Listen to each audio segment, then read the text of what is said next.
All right, let's dive into some cybersecurity today. Yeah, always fun. Got to stay ahead of those, how do I say it, bad actors. Right, because reacting after a breach, well, that ship has sailed. Big time. So today we're going deep on detection as code. Now you're speaking my language. Yeah, And we've got some great insights from David French. straight from Google Cloud Security, right? Yeah, he's got this series of articles, really practical stuff using Google Chronicle security operations. I checked those out, and he doesn't mess around. Yeah, Actual code examples and all that. exactly. Yeah. But before we get in the weeds, let's just take a step back for a second. Imagine your security setup, but it's treated like, the core code that runs everything these days. You mean with, like, version control and testing? Exactly. That's detection as code, or DAISY for short. It's applying those software development principles to how we detect threats. Makes sense, because right now it feels like a lot of security teams are just playing whack-a-mole. It's reactive, right? Yeah. Something pops up, you scramble, but by then, who knows what slipped through? And with how fast things move now. Exactly. It just doesn't scale. But Yeah. imagine a new threat emerges. Instead of panicking, your team can just deploy a new security rule, already tested, good to go, in hours, not weeks. Okay, now that's what I'm talking about. It's like the difference between, I don't know, a bike with one speed versus a mountain bike. You get it. So David uses Google Chronicle security operations as his basic example. Yeah. Basically, it's this massive security information system. It's a TIM, right? Yeah, but with Dake built right in, ingests all your logs, data, and lets you write your detection rules, but with a full audit trail. So no more who changed the settings arguments. Exactly. And because it's all treated as code, you've got versions. You can test in isolation, even roll back if something goes wrong. It's like a giant undo button for your security system. I like it. But how does this actually work in practice? So David lays out this pipeline. First, pull your existing rules into Chronicle. That's your baseline, right? Okay, makes sense. Then start making changes, adding, tweaking, all within Chronicle. So we're talking real code here, written by security engineers. That's the point. And because it's code, you can use version control, write unit tests, even automate deployments. Wait, hold on. Unit tests, like for security rules? You bet. You want to catch errors before they hit your live system. Imagine you're writing a rule to detect bad logins. Okay, I'm following. You could write a test that, say, simulates a bunch of failed logins from a weird IP address, making sure your rule flags it. That's clever. So you're not just hoping the rule works, you're proving it. Exactly. And because it's version controlled, if a new threat pops up, boom, update, test, deploy, all with confidence. All right, you've sold me on this DASI thing, but it all seems a bit trust-based. What's to stop someone from messing with these rules, even with the version control? Ah, the million-dollar question. And that, my friend, is what we'll dig into next time. Who watches the Watchmen? Yeah, it's like, who's watching the Watchers, right? Exactly. We build this whole detection as code system, but we can't just assume it's going to be perfect. Especially with those insider threats, right? Someone inside the system messing with the data, that's scary stuff. Imagine, right? Someone, maybe a disgruntled employee, or even worse, someone malicious. They could just tweak the rules, just slightly. And boom, you've got a hole in your defense. They create a blind spot for a specific attack, and the door's wide open. Okay, now I'm getting chills. So how do we stop that? Do we need, like, background checks for anyone who can even look at this DAISY stuff? Well, it's not quite that extreme, but you're thinking along the right lines. David talks about it's got to be multi-layered, right? Starts with who has access to what. Right, the principle of least privilege. We talk about that a lot. Exactly. Don't give anyone more power than they actually need. Mm-hmm. But then on top of that, we need serious logging, like super detailed auditing for the DAISY pipeline itself. So just like Chronicle tracks every little change to a security rule. We do the same thing, but for the D system itself. So we're monitoring the system that monitors the system. Bit like Inception, but for security. Love it. That's the idea. Yeah. We need to know who did what, when they did it, all of it. And ideally, if something seems off, we know right away. Real-time alerts. So no more like reviewing logs after the fact. It's all live. Bingo. And the good news is we've got the tools for this.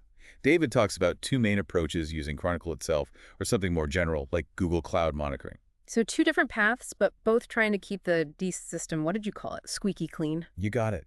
So sticking with Chronicle for the monitoring, the advantage there is it's already there, right? Built in. Makes sense. Less setup, less hassle. It's got all the bells and whistles for tracking changes, alerts, even those fancy visualizations of your security posture over time. Convenient. But I'm sensing a but coming. You know me too well. It gets convenient, but single point of failure. Meaning if someone gets into Chronicle itself? Game over, man. They control the monitoring, the rules, they can cover their tracks, the whole 9 yards. Yikes. Okay, so that's where option 2 comes in, the Google Cloud monitoring. Exactly. Spreading the risk a bit. Because cloud monitoring, that's like the Swiss Army knife of monitoring tools. Okay, so it can watch anything, including our DAG pipeline. You got it. We can set alerts for, I don't know, changes to a critical rule after hours, or if suddenly there's a ton of failed logins right after a rule is tweaked. So even more customized than just using Chronicle alone? Way more. And because it's separate, even if, God forbid, Chronicles is compromised, our monitoring is still up and running. Catching the bad guys red-handed, hopefully. So 2 good options, but like anything in security, it depends, right? 100%. What matters is, we're thinking about this, right? Securing the systems that secure our systems. Because the whole date thing, it's only as good as the trust we put in it. Couldn't have said it better. Yeah. And speaking of trust, how do we actually DO this monitoring? When David's talking about Chronicle, it's not just about looking at logs later on. He's talking real time, using its rules engine to watch the DAC itself. Hold on, security rules. To monitor our security rules? My head's spinning. I know, right? Yeah. Inception, but less confusing. So Yeah. picture this. A rule that triggers if someone tries to change a super important rule without permission. So they try to sneak one past us, bam, alert goes off. Exactly. Or another rule, watching who has access to the DIS system. Someone gets added or removed who shouldn't be, red flag. That's some serious security. But to set that up, I'm guessing you need to really know Chronicle inside and out. Oh yeah, this is an entry-level stuff. But luckily, Yeah. David walks through it all in those articles, even gives some code examples. Always a plus. But what about the other path, the Google Cloud monitoring?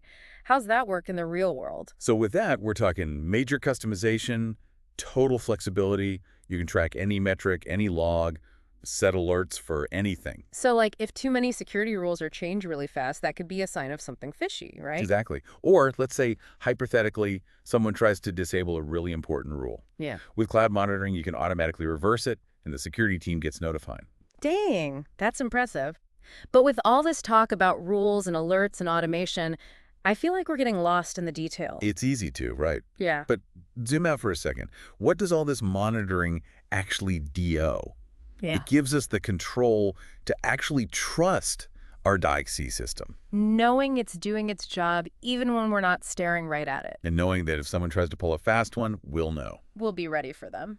But this all feels like, I don't know, the very beginning. I mean, it's like we opened this whole other can of worms, security within security within security, you know? And that's the thing, right? It's never really finished. Like that saying, it's more like a journey than a destination. 100%.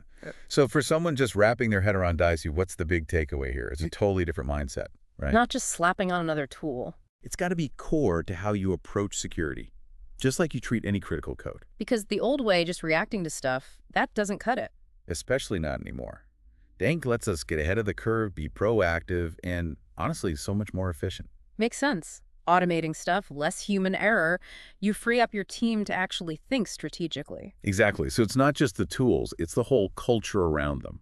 You know, the governance, the processes. Because even with the best security system in the world, if someone writes their password on a sticky note, You're cooked. But hey, that's where tools like Chronicle, cloud monitoring, they help close those gaps, create those layers of defense. and that's what it's all about, right? Protecting not just data, but the people behind it too. Exactly. Well said. Well, I think that's a good place to wrap up for today. We went deep on detection as code, monitoring, all that good stuff. And we just scratched the surface. Like you said, this is a whole journey. So to everyone listening, stay curious, stay informed, and don't be afraid to ask those what-if questions. Couldn't agree more.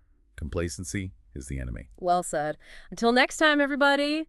And don't forget to check out the show notes for links to David's articles. Tons of good stuff in there. Stay safe out there.